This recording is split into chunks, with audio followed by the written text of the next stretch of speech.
There are so many fishing knots, and most anglers know how to tie more than one, but why? Can't we just pick a good knot and use it all the time? Well, no, and there are many reasons why. The first reason is that certain knots work best with certain types of line. These lines were tied to the same jig with the same knot, but one slips right out. Lightweight braided lines are slippery and require other knots that are more complex and can keep the line from slipping. The modified uni knot, trilene knot, and Palomar knot are good choices for braided line. These knots add a second pass through the eye of the lure, and the modified uni or trilene knot add more wraps around the line to keep the knot secure. The improved clinch knot or fisherman's knot is a nice knot for average conditions, but if you tie this knot with 50-pound fluorocarbon leader, it will throw a major tantrum when you try to tighten it down. The construction of this knot just doesn't agree with thick, stiff leader lines. A standard uni knot or San Diego jam knot closes down tightly with thicker lines and slides right down to the lure. These knots are much less frustrating to tie with thick lines. The idea behind a loop knot is that the lure can move more freely by pivoting or sliding on the loop. These knots are used mostly with crankbaits, but they can be used with other lures as well.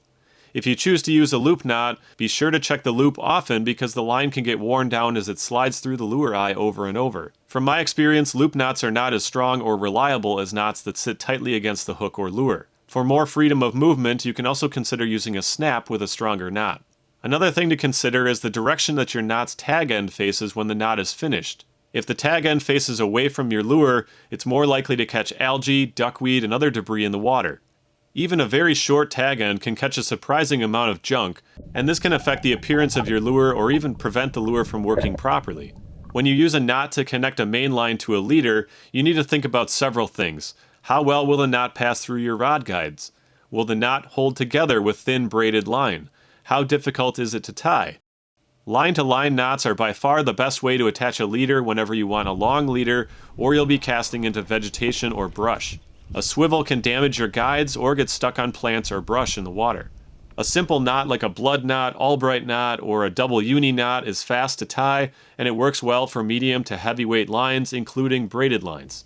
But if you're tying lightweight braided line to a leader, you'll want to use a more complex knot like an Alberto knot or an FG knot, which will hold on to lightweight braid much better and keep it from slipping.